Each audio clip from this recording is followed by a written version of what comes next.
நாம அதை செய்யறது கிடையாது. நம்ம தேங்காயை கொண்டு வச்சுட்டாப்புல, வாழைப்பழத்தை வச்சுட்டாப்புல, அவன் என்ன சாப்பிட வரான். அவன் சாப்பிட்றது ஒருத்தரும் கொண்டு போய் வைக்க மாட்டான். வாழைப்பழம்லாம் சாப்பிடாம இருக்கலே தூக்கிட்டு வந்துடுறாங்க. புரியுது என்ன சொல்றது? அப்ப நம்மளுடைய என்ன எங்க இருக்கு? அந்த நம்பிக்கை மேல இருக்கணும். நம்பிக்கைக்கு மிஞ்சினது எதுவுமே கிடையாதுப்பா. ஆன்மீக பயணத்துல இருக்கிறவங்களுக்கு நம்பிக்கை தான் முக்கியம். அது எல்லா வகையிலும் கை கொடுக்கும், எல்லா வகையிலும் கை கொடுக்கும். நம்மளை எங்கேயுமே தொய்வடை செய்யாது, பலகீனம் அடைய மாட்டோம். நம்ம தைரியம் நிறைய வரும்.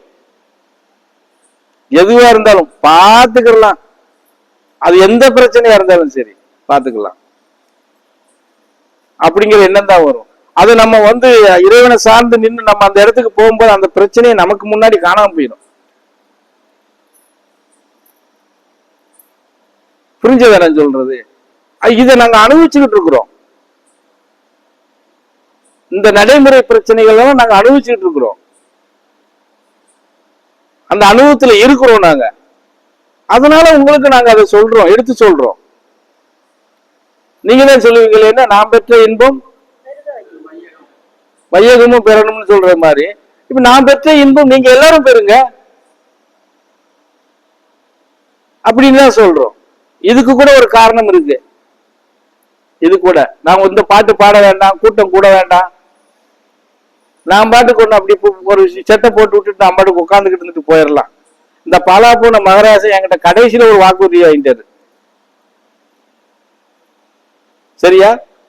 தனியா இயங்க வைக்க அனுப்புவதற்கு முன்னாடி 3 நாளைக்கு முன்னாடி 2 பேருமே சத்திய பிரமாணம் எடுக்கிறோம். எடுக்கும்போது லாஸ்டா என்கிட்ட ஒரு பிரமாணத்தை வாங்கிட்டாரு. புரிஞ்சதுங்களா? உங்க கையில கொடுத்தது தேனு, நீ மாத்திரம் நக்க கூடாது. நல்லா தெரிஞ்சுக்கோங்க. உங்க கையில கொடுத்தது தேனு, நீ மாத்திரம் நக்கிட்டு தெரியக்கூடாது. எல்லோருக்கும் நக்க கொடு. எல்லோரும் நக்குனா தான் உங்க கையில இருக்கிறது தேனா சக்கரப்பாலான்னு அவனுக்கு தெரியும். இதை ஒருபோதும் நிறுத்திடாதுன்னு சொல்லி வாக்கு வாங்கியிருக்காரு. அந்த வேலையைத்தான் நான் இப்ப செஞ்சுட்டு இருக்கேன் 20 வருஷமா. எப்படி புரியுதுங்களா?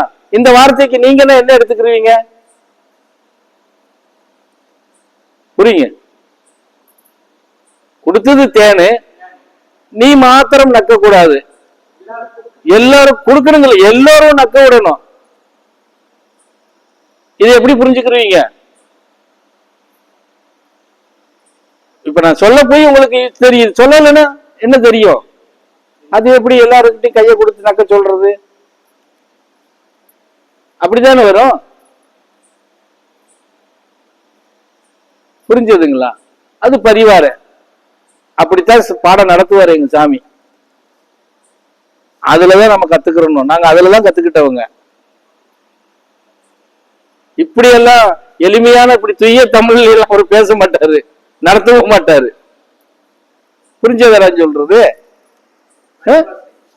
எல்லாம் பரிபாசை, சைகை தான் நிறைய இருக்கும். புரிஞ்சதுங்களா? அப்படித்தான் பாடம் நடத்தினாரு, அப்படித்தான் நாங்க கத்துக்கிட்டு வந்தோம். உட்கார வச்சுக்கிட்டுலாம் அவர் யாருக்கும் நடக்கல. புரிஞ்சதுங்களா? அப்போ அந்த நிலையை புரிஞ்சு அதை தெரிஞ்சுக்கிட்டு தான் நாம நடக்கிறோம். குருவுக்கு கொடுத்த வாக்குல நம்ம மாறக்கூடாது. இன்னும் ஒரு படி சொல்ல போனா,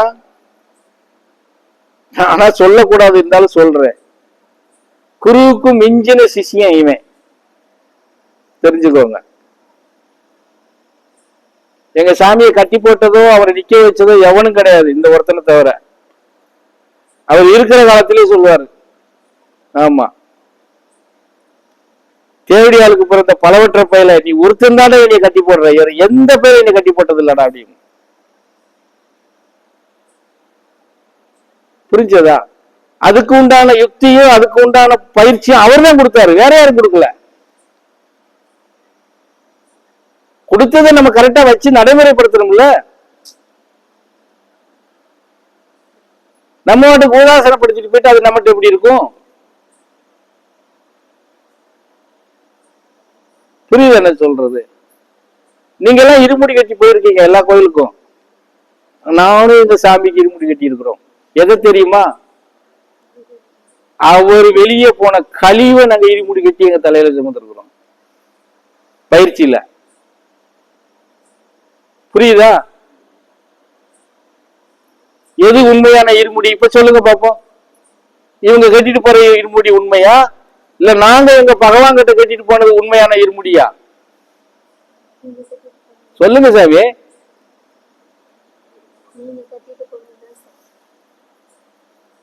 நாங்க எடுத்து வச்ச துண்டுல கட்டும் போது கட்டியா கையில எடுக்கிற அளவுக்கு இருந்தது. எடுத்து கட்டி நல்லா வெது வெட்டி கட்டி தலையில வச்சதுக்கு அப்புறம் வடிஞ்சது அப்படியே. தேனு தித்திக்கா அது கேட்டாரு. சூப்பரா இருக்கு சாமி. இன்னும் நாங்க ஆமா சாமி, அப்படி 3 கிலோமீட்டர் சுமந்தோம். ஆமா,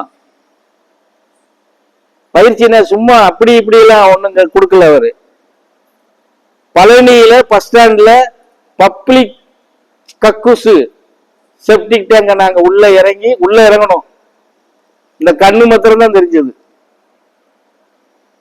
அவ்வளவு தண்ணிக்குள்ள இறங்கி பக்கெட்டு ஹோட்டல்ல வாங்கி கொடுத்துட்டாரு. எல்லாம் மோந்து வெளியே ஊத்துக்கடான்னு சொல்லி 4 மணி நேரம் ஆச்சு நாங்க 4 பேர் மோந்து வெளியே ஊத்துறதுக்கு. நினைச்சு பாருங்க, வாயை திறந்தா உள்ள போயிடும். எல்லாம் செஞ்சோம். குரு நின்று அதை செய்யுங்கும் போது நாங்க எப்படி வெளியே வர